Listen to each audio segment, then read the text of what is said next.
You know that I made a commitment. I said I would help her get her life back on track. This is Bedtime Stories, Grown-Up Edition, Operation Anteater, Epilogue. At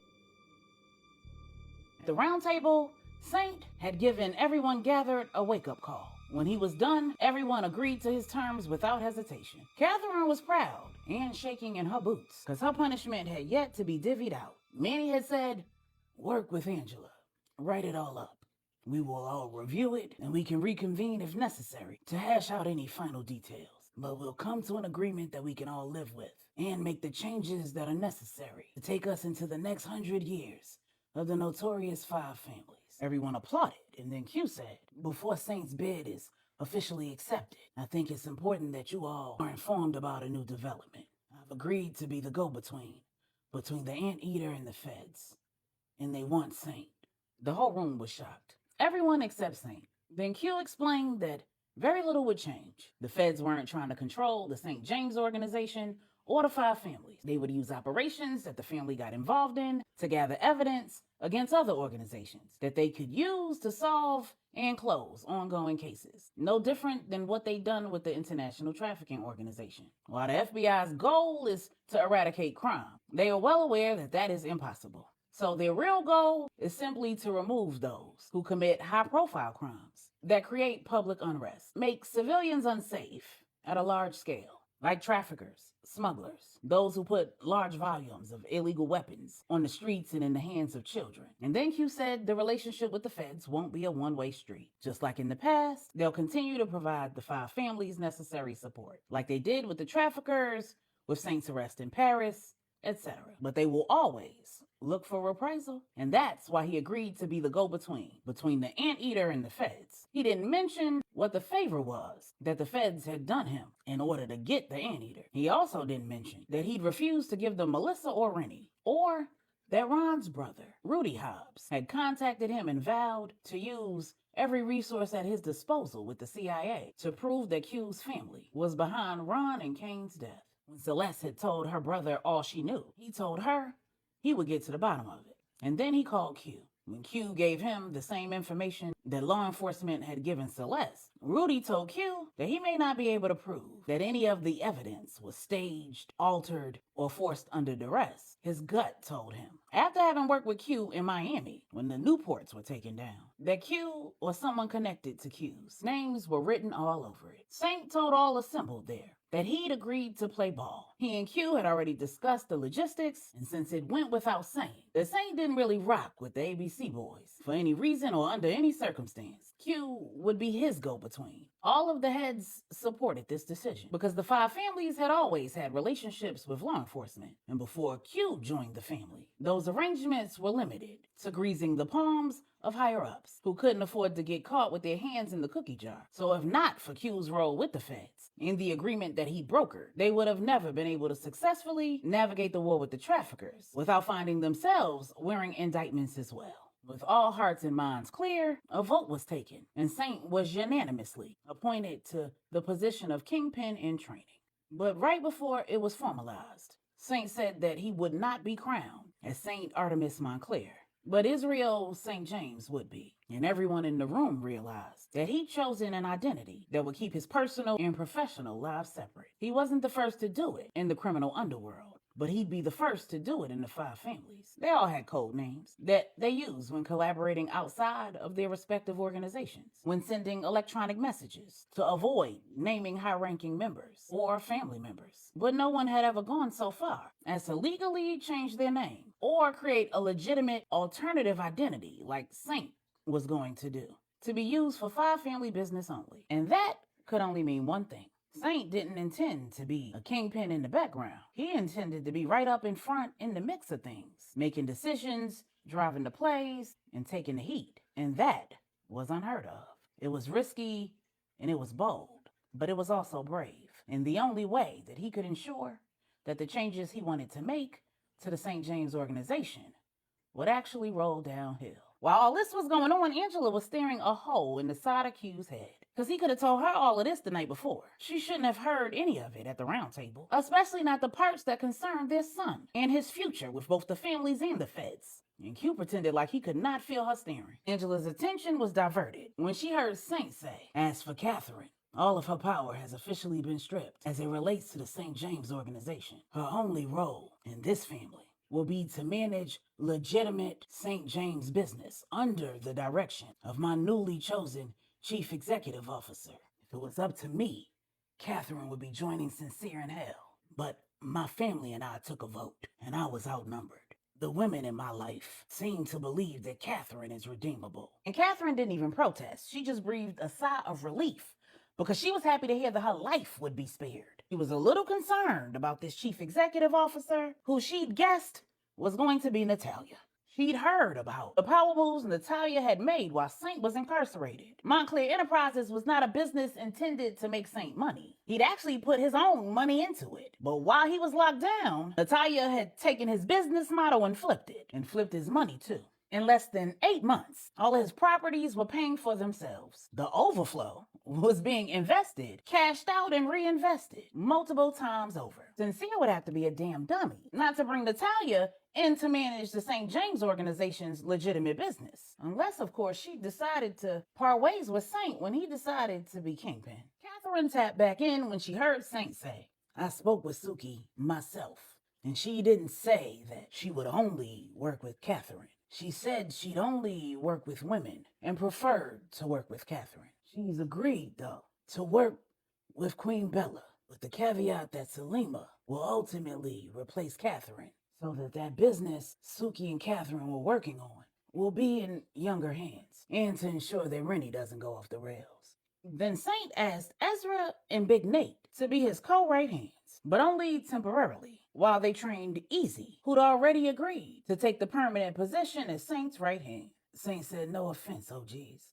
I need your wisdom and a younger body." Everyone laughed and Ezra agreed, but Manny said, "We don't poach from one another's organizations, nephew." And Saint said, "If you want me at the helm, then you need to refer back to my initial terms. I said I was choosing my own team. I'm choosing the leadership, and they can choose the rank and file. But the St. James organization will never treat its employees like placentas ever again." Then Big Nate saluted him, and everyone else was left wondering about that reference. Before they could wrap their minds around it, Saint upped the ante. He called out Bosch's name, and when Bosch stood, he asked him in front of everyone if he would leave the Lopez organization, join the St. James organization, and train under Ezra to become his replacement as head general. And Bosch asked if they could discuss it later. Saint didn't demand an answer immediately. His request was strategic. He was playing chess, not checkers.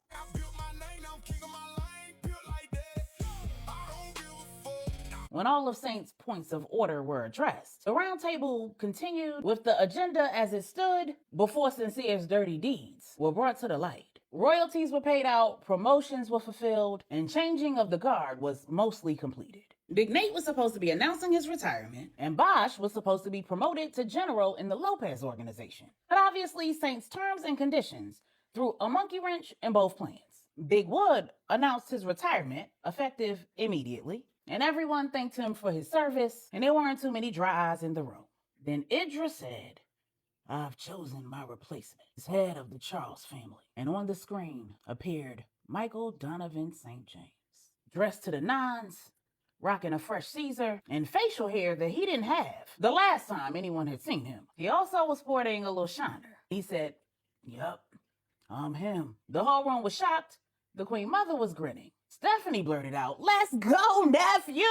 Manny was nodding, and Q just looked tired. Angela had her eyes closed. She was silently praying that there would not be a unanimous vote, solidifying her son's position in the Five Families. If there was, she was probably going to lose her cool. She'd always done her best to communicate respectfully with her husband. She listened to his reasoning before she committed to emotions regarding any decision he made. But this was more than she thought she was going to be able to handle. He'd said that he hadn't kept things from her to hurt her, but because it was either required or necessary. But he had not told her how he planned to vote. And it was clear that his avoidance of the conversation was absolutely deliberate. Because he knew, just like she knew, that once the decision was made, there would be nothing she or anyone else could do to unmake it. Only Idra or Michael could withdraw his bid for head of the Charles family. Unless, of course, Michael went off the rails, and she had real concerns about his mental health, his youth, his freedom, and his life in general. And Q was going to listen, whether he wanted to or not.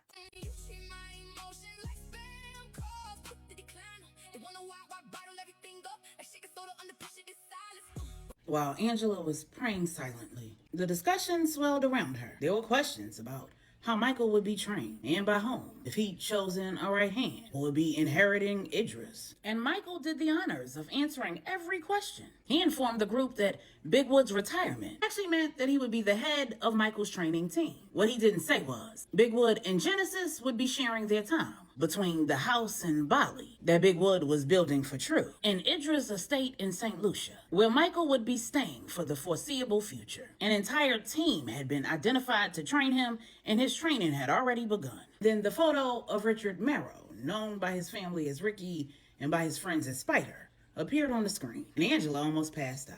She listened as Michael explained that Spider was smart. He described his strong suits, his ability to predict outcomes, recognize when something was just not right, get in where he fit in, and not only participate in a well-executed plan, but to insert very necessary, previously unconsidered details to make that plan better. And to top it all off, he was loyal to a fault. Then Michael gave examples of some not so well-known schemes that he and Spider had participated in. Apparently, Spider was always down and always right in the mix, and his involvement had never been suspected. There was the time that the whole school's network went down for several days, allowing Michael and Spider to attend a tech convention in Houston several days earlier than initially planned. Then there was Spider's involvement and Michael and Tamara's disappearance from the school's dinner dance, without any of the chaperones or security having any clue. Then there was Spider's involvement in the rescue of Tamara. And finally, there was Spider's involvement in the plan that got Michael out of the family complex in Denton, over to Tamara's house, and out of the country, right before Tamara's mother went to jail, and social services showed up to ship Tamara to Delaware. When the question was asked how exactly that whole scheme was pulled off, Michael said, "Let's just say that's between me and Spider. What I will say, though, is the thousands of miles of underground tunnels across North America, ranging from government-level infrastructure to functional pedestrian networks and abandoned industrial ruins, are not folklore, as the government would like for us to believe. But I digress." We young niggas, we mobbing, like Batman and what Robin. This two-door Maybach with my seat on reclining. I'm like, real nigga, what up? Real nigga, what up? If you ain't about that murder game, then pussy nigga, shut up. The heads found the entire secession plan absolutely agreeable. The vote was taken. There were 4 ayes. And when it was Q's turn to cast his vote as the head of the St. James Organization, that man said, "I believe that it's appropriate that I abstain from the vote. I have a California king-size bed at home that was custom made, and I prefer sleeping in it." When everyone chuckled, except for Angela, Q said, "I will, however, defer to the future head of the St. James Organization." Angela was heartbroken. She'd really hoped that Q would be the dissenting vote, as opposed to playing it neutral, with the hopes that neither she nor Michael would be upset. Little did he know, he just put a huge rip in the seam of their otherwise solid relationship. Because how could he be so adamant that he didn't want to be in the life full time and not do everything in his power to prevent his oldest son from being crowned kingpin? She didn't have a vote, but she had an objection. Angela said, "How can this even happen when Michael isn't related to Idra by blood or marriage?" And then Idra said, "That will be taken care of shortly." Then Q stood up, walked around the table, handed Idra a ring box. Idra got down on one knee in front of all assembled and proposed to the Queen Mother. He said, "Bella, girl, what you say, me and you make a go of it. How about we spend the rest of our days enjoying the rest of our days? Will you be my wife?" And the Queen Mother said, "Hell yeah. Get up for you hurt yourself." And the whole room applauded. And Q said, "Saint?" Saint looked at Angela and tried to convey how sorry he was to have to do this. And then he said, "It appears that all is in order. All I's have been dotted and all T's have been crossed. I am among the I's." The vote was unanimous. And Q said, "I think this is the perfect time to conclude the round table." And Manny said, "I'm flying everyone who wants to come to the island for a private celebration of the lovebirds at Bellamy's." When everyone started mingling amongst themselves because the meeting was now over, Thax made a beeline for Bosch. He said, "What the hell are you doing?" Why didn't you accept Saint's offer? Why the hell would you want to remain in the Lopez organization when you and I both know you are still in love with True? I know good and damn well you're not hanging around thinking that because Wood is retiring, you're gonna somehow weasel your way back in. Bosh said, True is not my concern. Stack said, if that's the case, accept the offer, if nothing else, so that you can put some distance between you and our boss. Then Bosh said, you know that I made a commitment. I said I would help her get her life back on track. I'd keep her safe, and not just from the men that we rescued her from, but from the fear that's been keeping her from living out her dreams. Stack said, you talking about? Bosh cut him off saying, you know who I'm talking about. I cannot and will not abandon her again. I did it once when I took the job in Denver, protecting True. That was the longest I'd been away from her. I checked in, but she had a setback. You told me you understood and you would support me until she could fly on her own. I'm real supportive, forever love you. I'll support you, trusting you like jumping out the plane. No safety on it. Scariest decision I've never made in my life. I'd be a damn fool to do it twice. After shaking hands and kissing babies, Saint informed Manny that he would not be taking him up on his offer to fly to Puerto Rico for the impromptu engagement party. And Manny said, I completely understand. Chantal is in our prayers. Do not hesitate to let us know if you need anything. And I'm sure you're already aware that the families will handle Sincere's funeral arrangements and ensure that his son is taken care of for the rest of his life. Saint informed Manny that his nephew had a father, and anything he couldn't provide, Saint would. Saint told Angela that he'd be in touch, and then he got on a St. James flight back to Miami. When he arrived, everyone was in the same positions that he'd left them in. Everyone except Natalia. He stopped at the St. James estate, saw his nephew, and discussed Janelle's immediate future plans with her. It was understood that Jerome's plan was to have Janelle and their son, who Simone had named Rain, and Janelle had given Jerome's last name, because he'd agreed to sign the birth certificate. Relocated from the St. James estate to his house. His background check had come back flawless. Why such an upstanding gentleman would be interested in Janelle wasn't even Saint's concern. He was just glad that a stand-up guy would be in his nephew's life. Saint told Janelle that even if the plan was for her and his nephew to live the lives of civilians, there were certain protocols that had to be in place to ensure their ongoing safety. And until he had an opportunity to sit down with Jerome and discuss how those plans would be implemented, she and his nephew would need to stay put.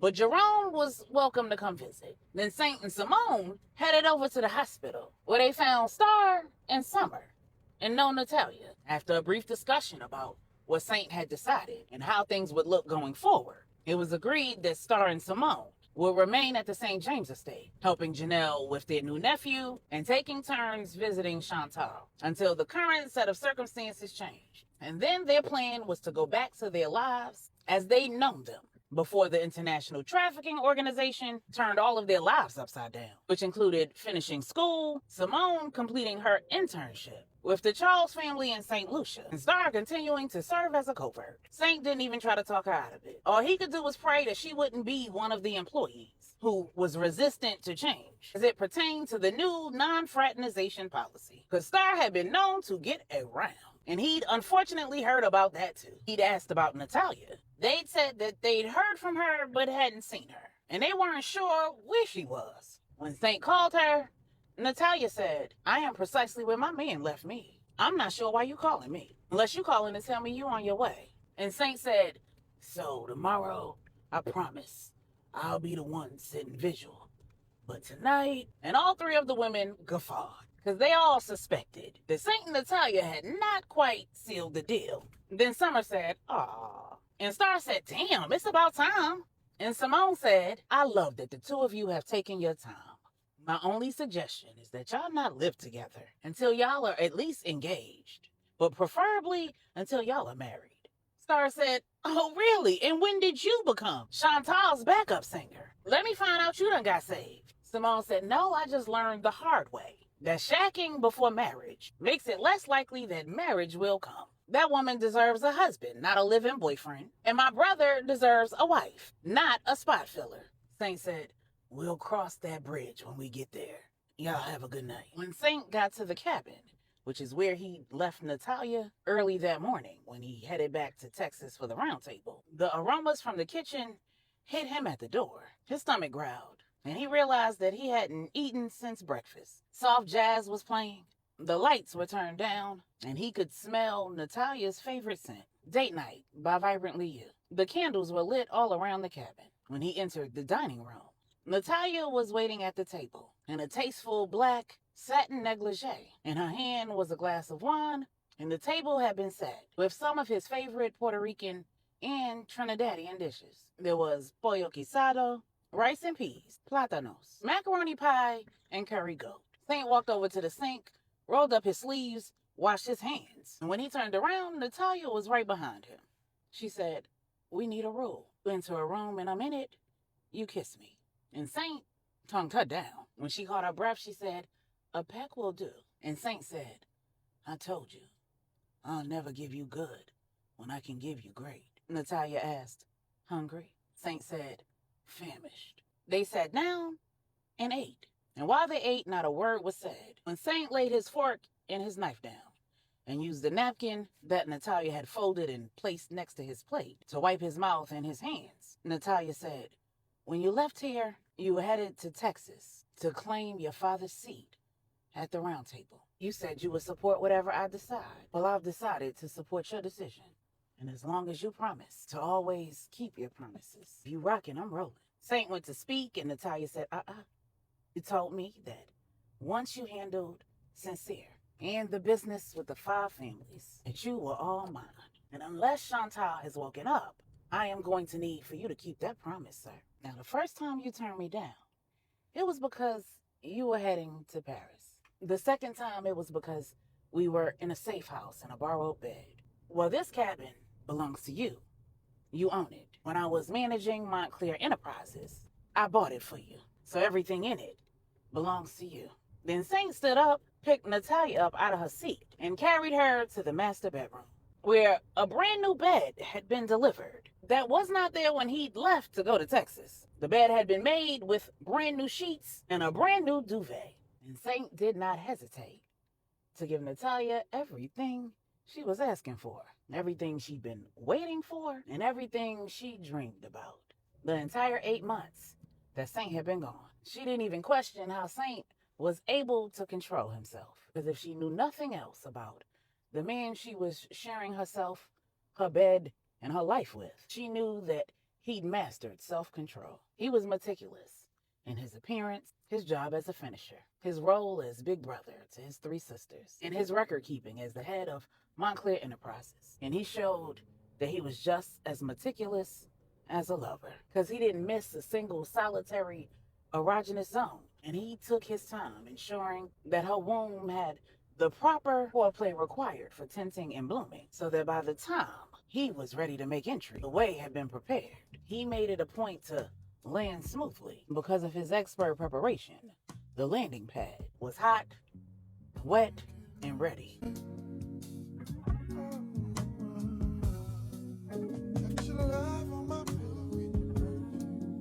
Smother cynical,